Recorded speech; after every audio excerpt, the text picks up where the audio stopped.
Hello साथियों, multivariate procedure with are के इस कोर्स में आप सभी का बहुत बहुत स्वागत है।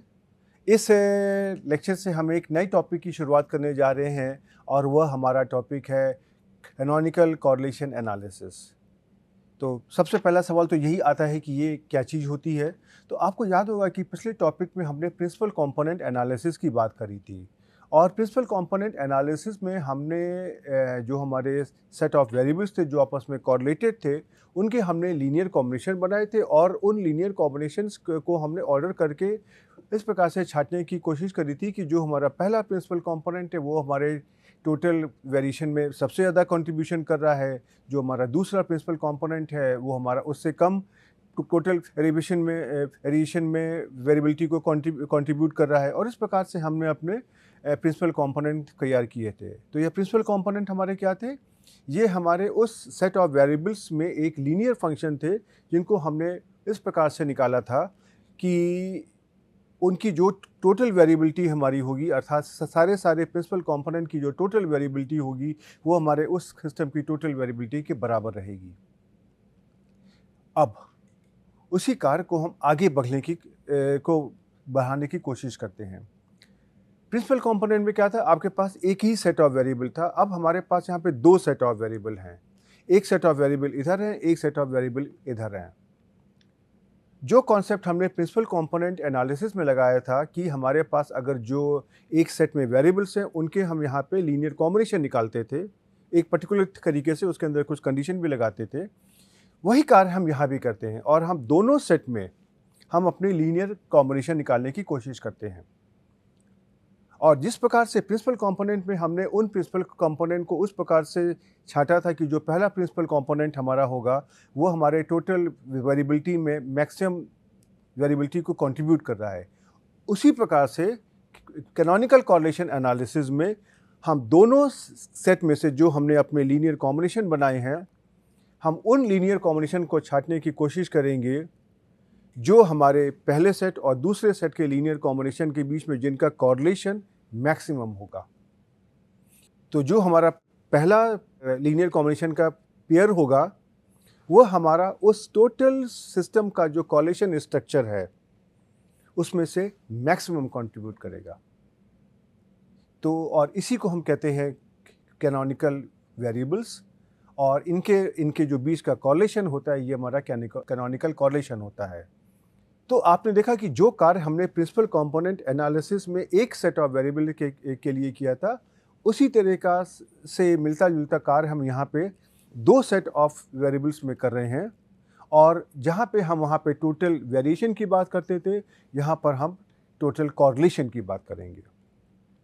तो इस कैनोनिकल कॉरलेशन एनालिसिस का भी कार्य उसी प्रकार से होता है जिस हिसाब से हमारा प्रिंसिपल कंपोनेंट में होता है कि वो डायमेंशनलिटी रिडक्शन में हमारी सहायता करते हैं। जिस प्रकार से हमने प्रिंसिपल कंपोनेंट एनालिसिस में उन प्रिंसिपल कंपोनेंट को चुना था जो हमारे टोटल वेरिएबिलिटी में मैक्सिमम कंट्रीब्यूशन कर रहे हैं, उसी तरीके से हम यहाँ पे कैनोनिकल कॉरलेशन एनालिसिस में भी उन सेट ऑफ वेरिएबल्स को चुनते हैं जो हमारे उस सिस्टम में मैक्सिमम कॉरलेशन को कंट्रीब्यूट कर रहे हैं। तो चलिए हम इस लेक्चर को आरंभ करते हैं और देखते हैं कि ये हमारी कैनोनिकल कॉरलेशन एनालिसिस हमारी क्या होती है और उसके पीछे हमारे क्या क्या उद्देश्य होते हैं और उससे हमको क्या क्या एडवांटेजेस होते हैं। चलिए सबसे पहले आज हम इसके कॉन्सेप्ट्स की बात करते हैं कि सपोज हमारे पास दो सेट्स ऑफ वेरिएबल हैं जहाँ पे हमारे पास लार्ज नंबर ऑफ वेरिएबल्स हैं और यह दोनों सेट जो हमारे एक्सपेरिमेंट का आउटकम है उसको अफेक्ट करते हैं और जो हमारा एक्सपेरिमेंटर है, जो हमारा साइंटिस्ट है, वो यह चाहते हैं कि उन दोनों सेट ऑफ वेरिएबल्स में, अगर हम कहें एक सेट हमारा ये है, एक सेट हमारा ये है, इन दोनों सेट ऑफ वेरिएबल्स में जो भी हमारे पास यहाँ पर वेरिएबल्स दिए हुए हैं उनके हम यहाँ पे लीनियर कॉम्बिनेशन अपने सेट नंबर 1 में निकाल लें और सेट नंबर 2 में भी हम उन सारे वेरिएबल्स के लीनियर कॉम्बिनेशन निकालें और हमारा ऑब्जेक्टिव ये है कि इन दोनों सेट्स के जो लीनियर कॉम्बिनेशन उनके बारे में हम जो उनका इंटर रिलेशन है उसको हम स्टडी करना चाहते हैं इस प्रकार से कि हम सारे के सारे लीनियर कॉम्बिनेशन की जगह हम कुछ पेयर्स उनके ले लें, अर्थात सारे लीनियर कॉम्बिनेशन की जगह हम उनके दोनों सेट के कुछ लीनियर कॉम्बिनेशन लें और उनके बीच में कॉलिशन निकालें और देखें कि उनके बीच का इंटर रिलेशन हमारा किस प्रकार का है, राइट। और जो हमारा एक्सपेरिमेंटर उन लीनियर कॉम्बिनेशन को स्टडी करना चाहता है जो हमारे ज़्यादा से ज़्यादा कॉरिलेटेड हों, और ये हमको डायमेंशन रिडक्शन में भी हमारी सहायता करेगा, राइट। तो अब अगर हम ये मानते हैं कि हमारे पास दो सेट्स ऑफ वेरिएबल हैं और उनका अपना एक कोई जॉइंट प्रोबेबिलिटी डिस्ट्रीब्यूशन भी है, और हम उन दोनों सेट के बीच में जो भी हमारा कॉरिलेशन है उसको हम स्टडी करना चाहते हैं। तो इसको करने के लिए हम अपनी जगह पर अपने सेट ऑफ वेरिएबल्स का एक नया कोऑर्डिनेट सिस्टम निकालते हैं। इस प्रकार से जो हमारा नया सिस्टम होगा वो हमारे पुराने वाले कोऑर्डिनेट सिस्टम का जो कॉरिलेशन है उसको अनएम्बिगुअसली वहाँ पर रिप्रेजेंट करता है, अर्थात उसी प्रकार से रिप्रेजेंट करता है। और हम क्या करते हैं, दोनों सेट ऑफ वेरिएबल्स में हम उन वेरिएबल्स के लीनियर कॉम्बिनेशन निकालते हैं और दोनों सेट ऑफ वेरिएबल्स में से उन लीनियर कॉम्बिनेशन को हम को स्टडी करते हैं जिनके बीच में मैक्सिमम कॉरिलेशन होता है। और ये जो हमारा कॉम्बिनेशन है, जो ये हमारे उस नए सिस्टम के पहले कोऑर्डिनेट होते हैं, और इन्हीं को हम first pair of canonical variables भी कहेंगे, आपको हम बताएंगे। उसके बाद हम क्या करते हैं कि हम अपने दोनों सेट के वेरिएबल्स का एक दूसरा लीनियर कॉम्बिनेशन निकालते हैं, और यह सेट और या जो हमारे ये जो दूसरा पेयर है उसको हम इस प्रकार से निकालते हैं कि दोनों सेट के जो भी हमारे लीनियर कॉम्बिनेशन हैं उनके बीच में हमारा मैक्सिमम कॉरिलेशन होना चाहिए। तो पहला वाला सेट होगा वो हमारा मैक्सिमम कॉरिलेशन को देगा, और जो दूसरा सेट होगा इन लीनियर कॉम्बिनेशन का उसका सेकेंड लार्जेस्ट हमारा कॉरिलेशन होगा। और यह प्रोसीजर हमारा आगे बढ़ता जाता है, और जब तक कि हमारे दोनों जो भी कोऑर्डिनेट सिस्टम हैं वो हमारे पूरी तरीके से स्पेसिफाई नहीं हो जाते हैं, राइट। अब हमारे पास एक सवाल ये आता है, जब हमारे पास लार्ज नंबर ऑफ वेरिएबल्स होते हैं जिनके ऊपर हमने अपने ऑब्जर्वेशन लिए होते हैं और ये वेरिएबल हमारे आपस में कॉरिलेटेड होते हैं, तो उस केस में हम किस प्रकार से इन वेरिएबल्स की संख्या को कम करने की कोशिश करें, और इस प्रकार से कम करें कि उनके अंदर जो लॉस ऑफ इंफॉर्मेशन है वह कम से कम हो, और हमको कम से कम इंफॉर्मेशन को सेक्रीफाइस करना पड़े। देखिए, ये तो ऑब्वियस है कि जब आप अपने वेरिएबल्स को कम कर रहे हैं तो कहीं ना कहीं तो आपका लॉस ऑफ इंफॉर्मेशन होगा, या कुछ इन्फॉर्मेशन को आप सेक्रीफाइस करेंगे, लेकिन हम उसको यहाँ पे कम से कम रखना चाहते हैं, राइट। अब आपने देखा इसी प्रकार का कार्य हमने प्रिंसिपल कंपोनेंट एनालिसिस में किया था, और उसी प्रकार का कार्य हम यहाँ पे कैनोनिकल कॉरिलेशन एनालिसिस में भी करना चाह रहे हैं। तो पहला सवाल आता है कि दोनों के बीच में क्या अंतर है। तो जब हम ये मानते हैं कि हमारे सारे वेरिएबल्स एक ही सेट ऑफ वेरिएबल्स को बिलोंग करते हैं, अर्थात हमारे पास सारे वेरिएबल्स का एक ही सेट होता है, देन हम वहाँ पर प्रिंसिपल कंपोनेंट एनालिसिस को यूज़ करते हैं। और जब ये हमारे वेरिएबल्स दो सेट्स में अगर वो फॉल करते हैं, देन हम वहाँ पे कैनोनिकल कॉरिलेशन एनालिसिस को यूज़ करते हैं, राइट। तो जो हमारी अब हम देखते हैं कि कैनोनिकल कॉरिलेशन एनालिसिस और हमारे मल्टीपल लीनियर रिग्रेशन एनालिसिस में क्या आपस में संबंध होता है, क्योंकि आपको याद होगा कि मल्टीपल लीनियर रिग्रेशन में हमने क्या किया था, हमारे पास एक सेट ऑफ इंडिपेंडेंट वेरिएबल था और एक हमारे पास डिपेंडेंट वेरिएबल था, और हमने दोनों के बीच में एक संबंध निकालने की कोशिश करी थी। तो उसी प्रकार से जो हमारी मल्टीपल लीनियर रिग्रेशन होती है, या जिस प्रकार से हमारा मल्टीपल लीनियर रिग्रेशन एक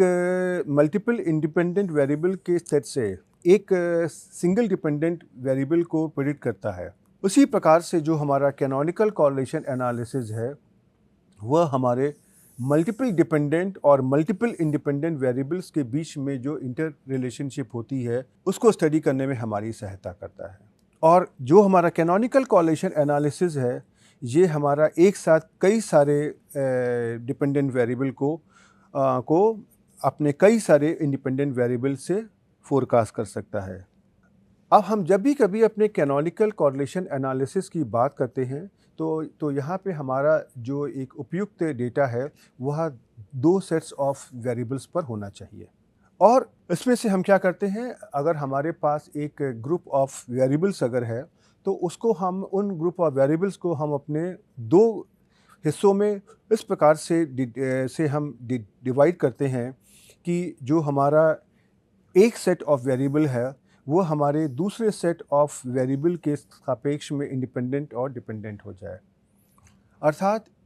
एक ग्रुप ऑफ वेरिएबल्स में हम उन वेरिएबल्स को हम लेंगे जिनको हम इंडिपेंडेंट वेरिएबल की तरह मान सकते हैं, और दूसरे ग्रुप में हम उन वेरिएबल्स लेंगे जो हमारे उन इंडिपेंडेंट वेरिएबल्स के ऊपर डिपेंडेंट हो।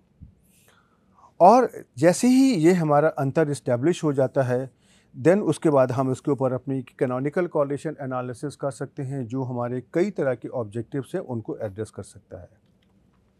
ऐसे उदाहरण के लिए हमारे कैनोनिकल कॉरलेशन में एनालिसिस में एक ऑब्जेक्टिव ये होता है कि हम ये पता करना चाहते हैं कि अगर हमारे पास दो वेरिएबल्स के सेट्स हैं, अर्थात जो हमारे वेरिएबल्स हैं उनके दो सेट्स हमारे पास हैं, और हम ये पता करना चाहते हैं कि क्या दोनों सेट्स में जो वेरिएबल हैं वो आपस में इंडिपेंडेंट हैं, राइट। और साथ में अगर हम ये भी निकालना चाहते हैं कि उनके बीच में जो रिलेशनशिप है, अर्थात दो सेट्स जो वेरिएबल के हैं उनके बीच में जो हमारी इंटर रिलेशनशिप है उसका मैग्नीट्यूड क्या है, राइट। इस प्रकार से आपने देखा था कि डिग्री ऑफ लीनियर रिलेशनशिप को नापने के लिए हम कॉरलेशन एनालिसिस की वैल्यू निकालते हैं तो वो उसका मैग्नीट्यूड दिखाता है। उसी प्रकार से हम यहाँ पे अपने दो सेट हैं हमारे पास हैं और हर एक सेट में कई वेरिएबल्स हैं, उनके बीच में हम जो उनका इंटर रिलेशनशिप है उसका हम मैग्नीट्यूड निकालने की कोशिश करते हैं। उसके अलावा हमारा एक और ऑब्जेक्टिव होता है कि हमारे पास अगर दो सेट हैं, एक सेट में डिपेंडेंट वेरिएबल हैं और एक सेट में हमारे पास इंडिपेंडेंट वेरिएबल्स हैं, तो हम दोनों सेट्स में उनके लीनियर कॉम्बिनेशन निकालते हैं और यह पता करने की कोशिश करते हैं कि इन लीनियर कॉम्बिनेशन के बीच में जो हमारा मैक्सिमम कॉरलेशन होगा, उस तरह के जो भी हमारे उन लीनियर कॉम्बिनेशन के वेट्स क्या क्या होंगे उसको हम निकालने की कोशिश करते हैं, राइट। उसके अलावा जो भी हमारे एडिशनल लीनियर फंक्शन हम उसके बाद में निकालेंगे वो हमारे सिस्टम में बचे हुए मैक्सिमम कॉरलेशन को वो सेटिस्फाई करेगा, और साथ में वो हमारे पहले निकाले गए लीनियर कॉम्बिनेशन के पेयर से इंडिपेंडेंट होगा। ओके, उसी प्रकार से हमारा एक और ऑब्जेक्टिव होता है कि हम जो भी हमारे डिपेंडेंट और इंडिपेंडेंट वेरिएबल के जो दो सेट्स बने हैं उनके बीच में हमारी किस प्रकार की रिलेशनशिप एग्जिस्ट करती है उसको समझने की कोशिश करते हैं। और यह जो हमारी रिलेशनशिप है उसको हम इस प्रकार से समझते हैं कि हर एक वेरिएबल का जो रिलेटिव कंट्रीब्यूशन उसके द्वारा दिए गए कैनोनिकल फंक्शन के द्वारा के सापेक्ष में निकाला जाता है। जैसे उदाहरण के लिए अगर हम कहें कि कोई हमारा एक एक्सपेरिमेंट है, वो हमारे 3 साइकोलॉजिकल वेरिएबल, 4 एकेडमिक वेरिएबल और जो उनका जेंडर है उनके बीच में एक डेटा लेता है, और ये डेटा हमारा 1000 स्टूडेंट के ऊपर लिया हुआ है। और इस एक्सपेरिमेंटर का ऑब्जेक्टिव ये है कि ये हमारे जो भी साइकोलॉजिकल वेरिएबल होते हैं ये क्या हमारे एकेडमिक वेरिएबल और जेंडर है, क्या उसके साथ में संबंधित है, क्या उनके साथ में उनका कोई संबंध है। और यहाँ पर हमारा मेन एम यह होता है कि इन सारे के सारे वेरिएबल्स में हमारे पास कितने ऐसे वेरिएबल्स हैं जिनके द्वारा हम अपने वेरिएबल्स के दोनों सेट्स के बीच में आपस में संबंध को स्टडी कर सकते हैं। और अर्थात हम अगर एक दूसरे शब्दों में कहें कि हम दोनों सेट्स में हमारे पास कितने वेरिएबल्स हैं जिनके द्वारा हम उनकी डायमेंशन रिडक्शन भी कर सकते हैं। तो ये जो हमारी कैनोनिकल कॉरलेशन एनालिसिस है, यह हमारे बेसिकली दो सेट्स ऑफ वेरिएबल के बीच में जो कॉरलेशन है, अर्थात दो सेट्स ऑफ वेरिएबल में हमने हर एक सेट ऑफ वेरिएबल में हमने उनके लीनियर कॉम्बिनेशन निकाली है, और उनके बीच में हमने कॉरलेशन को समझने की कोशिश करी। राइट। तो जो हमारा कैनोनिकल कॉरलेशन एनालिसिस में आइडिया होता है कि सबसे पहले हम उन लीनियर कॉम्बिनेशन को निकालने की कोशिश करते हैं जिनके बीच में मैक्सिमम कॉरलेशन होता है, और उसके बाद में हम अपना जो भी इन लीनियर कॉम्बिनेशन का जो दूसरा पेयर है उसको निकालने की कोशिश करते हैं, और वह इस प्रकार से निकालते हैं कि जो भी हमारे उस सिस्टम में बाकी बचा हुआ कॉरलेशन है उसमें से वह कितना मैक्सिमम कॉरलेशन को ले रहा है, और ये हमारे पहले चुने हुए पेयर ऑफ लीनियर कॉम्बिनेशन से इंडिपेंडेंट भी हो, और ये हमारी प्रोसेस आगे बढ़ती जाती है। अर्थात इसी प्रकार से हम जो अपना तीसरा लीनियर कॉम्बिनेशन का पेयर निकालेंगे उसको इस प्रकार से निकालेंगे कि हमारे सिस्टम में बचे हुए कॉरलेशन कोएफिशिएंट को जो मैक्सिमाइज़ कर रहा हो, और वो हमारे पहले और दूसरे सेट ऑफ लीनियर कॉम्बिनेशन से का जो हमारे पेयर ऑफ लीनियर कॉम्बिनेशंस आए हैं उनसे इंडिपेंडेंट हो। राइट। तो ये जो हमारे पेयर ऑफ लीनियर कॉम्बिनेशंस हमने निकाले हैं इनको हम बोलते हैं कैनोनिकल वेरिएबल्स, और इन वेरिएबल्स के बीच में जो हमारा कॉरलेशन होता है उसको हम बोलते हैं कैनोनिकल कॉरलेशंस। तो ये जो हमारे कैनोनिकल कॉरलेशंस होते हैं ये हमारे दोनों सेट्स ऑफ जो हमारे वेरिएबल्स के दो सेट हैं उनके बीच में जो हमने लीनियर कॉम्बिनेशन निकाला है या उनके बीच में जो एक स्ट्रेंथ है उसको, या उनके एसोसिएशन की जो स्ट्रेंथ है उसको मेजर करने की मेजर करते हैं। राइट।